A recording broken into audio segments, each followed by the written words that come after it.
Hello friends, मैं हूं अमीनुल और आपका स्वागत है मेरे चैनल स्टडी विद अमीनुल। मैं एक वरिष्ठ अध्यापक हूं और मैं आज ग्राम विकास अधिकारी के लिए जो आपका एग्ज़ाम होने वाला है 27 और 28 दिसंबर को, उसके सिर्फ 9 दिन शेष है। इसलिए आपकी मदद करने के लिए टॉप 50+ क्वेश्चन लेकर आया हूं। आपकी जो राजस्थान कला, इतिहास और संस्कृति का जो आपका चैप्टर है, उसमें से 6 चैप्टर आपके सिलेबस में, उन 6 चैप्टर के अकॉर्डिंग, बिल्कुल सिलेबस के अकॉर्डिंग में लेकर आया हूँ। तो आप बने रहिए मेरे साथ, आपका बहुत ज़्यादा फ़ायदा होने वाला है। चलिए स्टार्ट करते हैं।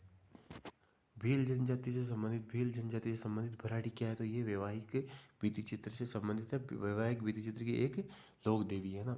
बीजा और माला जनजाति किससे से संबंधित दो उपजातियां हैं? बीजा व माला किस जनजाति से संबंधित दो उपजातियां? तो ये कौन सी जनजाति से संबंधित है? ये सांसी जनजाति से संबंधित है। सलूका किस जनजाति के पुरुष वर्ग की धोती है? तो ये सहरिया जनजाति के पुरुष वर्ग की धोती है। आदिवासियों का मनखारो मेलो है ना, ये कहाँ पर पड़ता है? तो ये पड़ता है आबू रोड में है ना। आदिवासी ये किस जनजाति से संबंधित है? ये ग्रासीय जनजाति से संबंधित है। और कौन सी आदिवासी जाति खेर से कत्था तैयार करती है? तो ये आदिवासी जाति कौन सी है? तो ये करती है कैथोड़ी है ना। कैथोड़ी जनजाति तैयार करती है, कैथोड़ी जनजाति है ना। इससे संबंधित आप 4K याद रखिए ना। कैथोड़ी, कोटड़ा, कत्ता और खेर है ना। तो कैथोड़ी जनजाति है वो कोटड़ा तहसील में रहती है उदयपुर की, और खेर के पेड़ से कत्था तैयार करती हैं। कैथोड़ी जनजाति के घर क्या कहलाते हैं? कैथोड़ी जनजाति के घर क्या कहलाते हैं? तो इनके घर क्या कहलाते हैं? खोलरा कहलाते हैं। डामोर जनजाति मुख्य रूप से किस पंचायत समिति में निवास करते थे? सिमलवाड़ा, डूंगरपुर की सिमलवाड़ा पंचायत समिति में निवास करती है डामोर जनजाति। अधिकांश इनका भाग यहीं रहता है। और नेक्स्ट देखिए, लोकाई आदिवासियों में किससे संबंधित एक प्रथा है? लोकाई आदिवासियों का मृत्यु भोज है। हाथी वेड़ो किस जनजाति में एक वैवाहिक प्रथा है? तो यह है साथियों, भील जनजाति में एक वैवाहिक प्रथा है। कौन सी जनजाति चोरी करने हेतु ईश्वर का आशीर्वाद यानी पाती मांगती है? तो चलिए बताइए आप मुझे। अपन देख लेते हैं, ये कौन सी जनजाति थी? कंजर जनजाति है। ये इस चोरी करने से पहले ईश्वर का आशीर्वाद लेती है, उसे पाती मांगना कहते हैं। नेक्स्ट देखते हैं, आपकी जो सिलेबस में दूसरा चैप्टर है राजस्थानी भाषा और साहित्य, उससे संबंधित क्वेश्चन देख लेते हैं। राजस्थानी भाषा की प्रथम ग्रंथ कुवलयमाला के लेखक कौन थे? तो ये थे उदितन सूर्य है ना। कुवलयमाला जो राजस्थानी भाषा का प्रथम ग्रंथ है। तो 2-3 जानकारी इससे मिल गई आपको। उदितन सूर्य। और राजस्थानी भाषा दिवस, राजस्थानी भाषा दिवस कब मनाया जाता है? भाषा दिवस तो ये मनाया जाता है 21 फरवरी को राजस्थानी भाषा दिवस मनाया जाता है। जॉर्ज अब्राहम ग्रियर्सन ने लिंग्विस्टिक सर्वे ऑफ इंडिया, इन्होंने इस नाम की किताब लिखी थी। इसमें राजस्थानी भाषा की कितनी उपशाखाएं बताई? तो ये 5 उपशाखाएं बताई हैं। नरोत्तम स्वामी द्वारा किए गए वर्गीकरण के अनुसार राजस्थानी बोलियों का क्षेत्रानुसार सम्मिलित कीजिए। तो पश्चिमी देखो मारवाड़ी, पूर्वी ढूंढाड़ी, उत्तरी मेवाती और दक्षिणी जो है मालवी और निमाड़ी की भाषाओं को इन्होंने इस रूप में बताया है। नेक्स्ट देखिए, निम्न में से कौन सी मारवाड़ी की उपबोली नहीं है? तो देखो, मेवाड़ी मारवाड़ी की उपबोली है, खेराड़ी है, शेखावाटी है, तोरावाटी नहीं है। आप शेखावाटी में कंफ्यूज मत होना। शेखावाटी जो है वो मारवाड़ी की उपबोली, तोरावाटी है ढूंढाड़ी की उपबोली है। नेक्स्ट देख लेते हैं, कौन सी ढूंढाड़ी भाषा की उपबोली नहीं है? देखो, 84 है ये सवाई माधोपुर, उसमें बोली जाती है नागरचोल। दक्षिणी जयपुर में बोली जाती है हाड़ौती, भी इसकी उपबोली है। रांगड़ी नहीं है, ये मालवी की उपबोली है। रांगड़ी किसकी उपबोली है? मालवी की है ना। रांगड़ी मालवी की उपबोली है। विरुद्ध छियतरी और किरतार बावनी नाग के लेखक कौन है? तो यह है दुर्सा आढ़ा। खुम्मान रासो नामक ग्रंथ के लेखक कौन है? तो यह दलपत विजय। निम्न में से कौन सा कवि सूर्यमल मिश्रण द्वारा लिखा हुआ नहीं है? निम्न ग्रंथों में से कौन सा कवि सूर्यमल मिश्रण द्वारा नहीं लिखा गया? देखो, वीर सत्सई लिखा है, सती रासो लिखा, छंदो मयूख लिखा, ये नहीं लिखा है ना। राजरूपक किसने लिखा? वीरभार ने। और बागो भारमली नामक पुस्तक के लेखक कौन है? तो ये लक्ष्मी कुमारी चुंडावत है। अपनी कहाँ की रहने वाली है? देवगढ़ की राजकुमारी थी। नेक्स्ट क्वेश्चन देख लेते हैं, आपके नृत्य और संगीत से संबंधित भी क्वेश्चन है।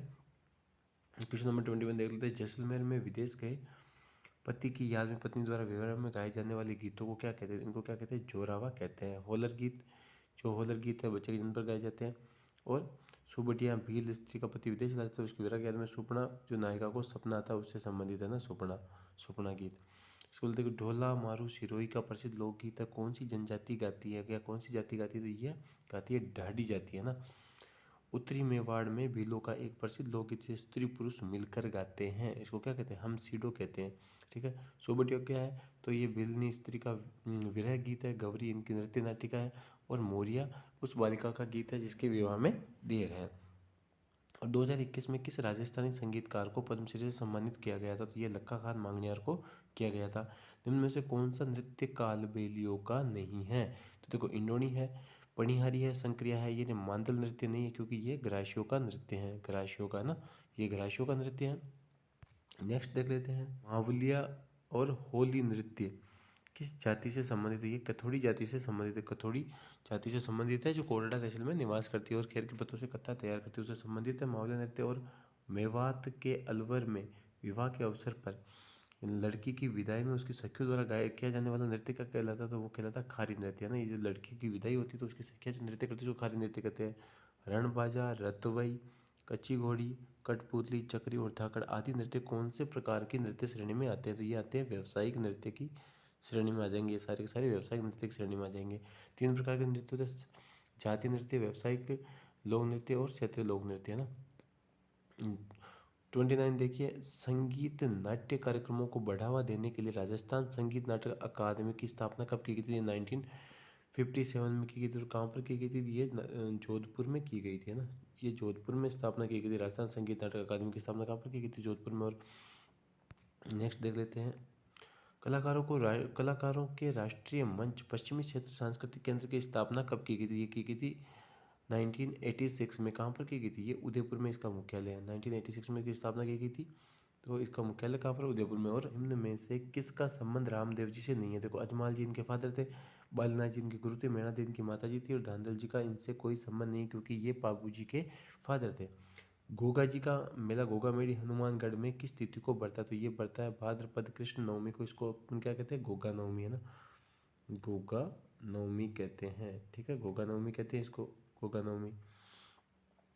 बाबा तल्लीनाथ जी का मूल नाम क्या था? इनका मूल नाम क्या था? गागदेव राठौड़, है ना। बाबा तल्लीनाथ जी का मूल नाम क्या था? गागदेव राठौड़। बड़ली माता जो ताड़ की बीमारी को ठीक करती का मंदिर कहाँ पर है? छिपा का अकोला चित्तौड़गढ़ में, है ना। चारण देवियों की स्तुति क्या कहलाती है? ये कहलाती है चर्चा। और चारण देवियों के मंदिर कहाँ पर है? तो जैसलमेर में। ये आवड़ा आईनाथ और जोग माया के रूप में पूज्य हैं। क्वेश्चन नंबर 36 देख लेते हैं, निम्न में से कौन सा स्थान विश्नोई संप्रदाय के संस्थापक जाम्बोजी, तो विश्नोई संप्रदाय के संस्थापक कौन है? जाम्बोजी से संबंधित नहीं था? तो पीपासर इनसे संबंधित है, लालासर संबंधित है, लोदीपुर संबंधित है, बेंगटी गांव इनसे संबंधित नहीं है क्योंकि ये हड़बूजी से संबंधित है। बेंगटी गांव फलोदी जोधपुर। 37 देख लेते हैं कि दादू दयाल जी के दादू पंथ, दादू दयाल जी कौन सा पंथ चलाते हैं? दादू पंथ से निम्न में से सत्संग क्या कहलाते हैं? ये कहलाते हैं अलग दरीबा कहलाते हैं। पहला सही हो जाएगा। सावला ग्राम डूंगरपुर में जन्मे संत मावजी ने किस धाम की स्थापना की थी? 2-3 जानकारी इससे मिल गई आपको। तो सावला ग्राम जो डूंगरपुर में, वहाँ पर संत मावजी का जन्म हुआ था, तो इन्होंने बेणेश्वर धाम की स्थापना की थी, है ना। त्रिवेणी संगम होता है सोमवाई और जाखम नदियों का, तो ये बेणेश्वर धाम की स्थापना किसने की थी? संत मावजी ने की थी। और निम्न में से कौन सा स्थान रामस्नेही संप्रदाय से संबंधित नहीं है? तो सापरा भिलवाड़ा रामस्नेही संप्रदाय से संबंधित है, सिंगतल बीकानेर है और खेड़ापा जोधपुर है। ये जो रोटू है ये इससे संबंधित नहीं है। रोटू नागौर विष्णुई संप्रदाय से संबंधित है। और उर्स शब्द का क्या अर्थ होता है? उर्स जो मुसलमान उर्स पढ़ते हैं, जैसे ख्वाजा साहब का उर्स बढ़ता है, तो इसका अर्थ क्या होता है? विवाह, है ना। विवाह होता है उर्स का अर्थ। नेक्स्ट क्वेश्चन देख लेते हैं, हस्तशिल्प का भी आपका चैप्टर है सिलेबस में। तो 41 है, फौलाद से बनी हुई वस्तुओं पर पतले तारों के सोने की जड़ाई क्या कहलाती हैं? इसे क्या कहते हैं? कोफ्तागिरी कहते हैं, कोफ्तागिरी कहते हैं। और मीनाकारी कला, थेवा कला का संबंध किस जिले से है? तो बार बार पूछे जाने वाला मोस्ट इम्पोर्टेंट क्वेश्चन है। वेरी आईएमपी कर लीजिए इसको, वेरी आईएमपी। इसका संबंध किससे? प्रतापगढ़ जिले से है। थेवा कला का संबंध प्रतापगढ़ जिले। मेण का दाबू और मोम का दाबू कहाँ का प्रसिद्ध है? ये सवाई माधोपुर का प्रसिद्ध है। जाजम प्रिंट और अजरक प्रिंट का संबंध क्रमशः किन जिलों से है? तो जाजम प्रिंट तो कहाँ की प्रसिद्ध है? चित्तौड़गढ़ जिले की। और अजरक प्रिंट बाड़मेर की। तीर कमान के लिए प्रसिद्ध स्थान चंदू जी का गढ़ा और बोडीगामा क्रमशः किन जिलों में है? तो ये है, देखो चंदू जी का गढ़ा तो है बांसवाड़ा जिले में और बोडीगामा है डूंगरपुर जिले में, तो ऐसे ही हो जाएगा इसका। यह भी 2-3 बार क्वेश्चन पूछा गया, बहुत ही इंपॉर्टेंट क्वेश्चन है।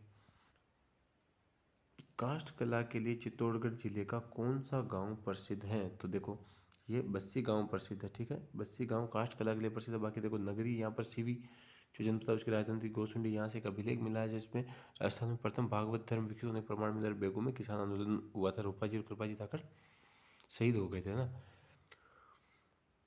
हाल ही में राजस्थान के किस उत्पाद को जीआई टैग दिया गया है? तो ये सोजत मेहंदी को दिया गया, ऐसे ही हो जाएगा, ठीक है। अजरक प्रिंट का संबंध कहाँ से? बाड़मेर से। और पिछवाइयाँ नाथद्वारा की प्रसिद्ध है।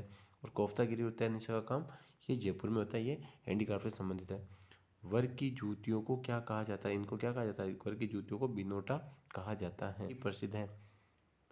हाथी दांत व चंदन पर खुदाई कहाँ की प्रसिद्ध है? तो ये जयपुर की प्रसिद्ध है। नेक्स्ट देख लेते, देखिए, तो निम्न को सुमेलित कीजिए। सुमेलित करना है तो साथियों मैंने आपकी जानकारी के लिए, आपका नॉलेज बढ़ाने के लिए सीधा सीधा इनको सुमेलित कर दिया। देखिए, मिलिर प्रिंट बाड़मेर, लहरिया जयपुर, लहरिया और पोमचा जयपुर, रमकड़ा उद्योग गलियाकोट डूंगरपुर, कराशियों की फाग यानी कि ओढ़नी सोजत, टाकला नागौर की दरिया प्रसिद्ध है। और जयपुर में मीनाकारी व कुंदन कार्य होता है। सोंगी नस्वार ब्यावर की प्रसिद्ध और तलवारें सिरोही की प्रसिद्ध हैं। की क्या है? तो कटकी पहला सही है इसमें, अविवाहित आदिवासी अविवाहित लड़की की ओढ़नी है कटकी, है ना। ओगने, टाटी, धिम्मा नामक आभूषण कौन से अंग पर पहना जाता है? ये कान पर पहना जाता है। झेला नामक आभूषण पुरुषों द्वारा कौन से अंग पर पहना जाता है? तो ये झेला जो पुरुष कहाँ पर पहनते हैं? ये कान पर पहनते हैं झेला। उसके अलावा देखो, क्वेश्चन नंबर 54 है, तनसुख, गाबा, गदर, दुतई, मिर्जई, डगला आदि किसके प्रकार हैं? आदि या के छूट गया ना, किसके प्रकार हैं? किसके प्रकार है? तो ये सारी अंगरखियों के प्रकार हैं। बी नंबर इसमें सही हो जाएगा। विवाह के अवसर पर निम्न में से कौन सी पगड़ी पहनी जाती थी? ये मोठड़े की पगड़ी पहनी जाती है। दशहरे पर मंटेल की पगड़ी पहनी जाती है और शादी में लहरिया की पगड़ी पहनी जाती है। नेक्स्ट, खांटला, ठुस्सी, मादलिया, कुंगाली, बजंटी, थमड़ियों और हालरों आदि आभूषणों का संबंध शरीर के किस अंग से है?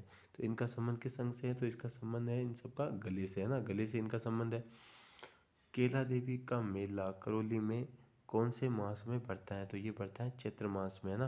केला देवी का मेला करौली में कौन से मास में पड़ता है? चैत्र मास में। क्वेश्चन नंबर 58 है, बेणेश्वर मेला जो कि नेवा टापरा, इसे नवा टापरा भी कहते हैं, में माही नदी के तट पर पड़ता है, वह किस तिथि को पड़ता है? तो ये पड़ता है माघ पूर्णिमा को पड़ता है। कौन सा मेला मुकाम नौका बीकानेर में पड़ता है? तो ये जाम्बेश्वर मेला पड़ता है। ये दोनों जो आपके नवरात्रा होती हैं, बासंती और शारदीय नवरात्रा दोनों में पड़ता है ये जाम्बेश्वर मेला, है ना। जाम्बेश्वर मेला बासंती और शारदीय नवरात्रा दोनों में पड़ता है। देवसैनी एकादशी कब होती थी? ये आषाढ़ शुक्ल एकादशी को होती है। इसके बाद विवाह बंद हो जाते हैं। नेक्स्ट देख लेते हैं अपन, सुमिलित करना साथियों, मैंने आपकी जानकारी के लिए सीधे सीधे सुमिलित कर दिए हैं। तो देखिए, छोटी तीज श्रावण शुक्ल तृतीया SST, है ना, श्रावण शुक्ल तृतीया SST, गणगौर चैत्र शुक्ल तृतीया CST, ठीक है, CST। उसके बाद देखिए, करवा चौथ कार्तिक कृष्ण चतुर्थी KKC, है ना, ये ट्रिक आप याद रखिए इससे। शिवरात्रि फाल्गुन कृष्ण तेरस और फाल्गुन पूर्णिमा, ये होली होती है फाल्गुन। शिवरात्रि जो महाशिवरात्रि होती है वो फाल्गुन कृष्ण तेरस को होती है, और होली फाल्गुन पूर्णिमा को होती है। तो उम्मीद करता हूँ दोस्तों मेरे द्वारा जो क्वेश्चन दिए गए वो निश्चित रूप से आपकी मदद करेंगे। और अगर आपको ये प्रश्न पसंद आए हैं और मेरा किया गया प्रयास आपको पसंद आया, तो आप इस चैनल को सब्सक्राइब कीजिए और इस वीडियो को ज़्यादा से ज़्यादा लाइक और शेयर कीजिए, ताकि मुझे पता चल सके कि आपको ये वीडियो अच्छा लगा। अगर और आपके कितने क्वेश्चन सही हुए आप मेरे को कमेंट करके ज़रूर बताइएगा। और इस वीडियो का अपन टारगेट रखते हैं 150 सब्सक्राइबर और 1000 व्यू। अगर इससे ज़्यादा सब्सक्राइबर और व्यू आएंगे तो मैं नेक्स्ट वीडियो भी आपके सिलेबस का भूगोल और जो भी आपके दूसरे करंट अफेयर्स वगैरह दे रखे उस पर मैं आपके वीडियो बनाऊंगा, जो निश्चित रूप से आपकी बहुत मदद करने वाले रहेंगे। तो वीडियो देखने के लिए आपका बहुत बहुत धन्यवाद। जय हिंद, जय भारत और बेस्ट ऑफ लक आपके एग्ज़ाम के लिए। तैयारी करते रहिए और मस्त रहिए। जय हिंद, जय भारत।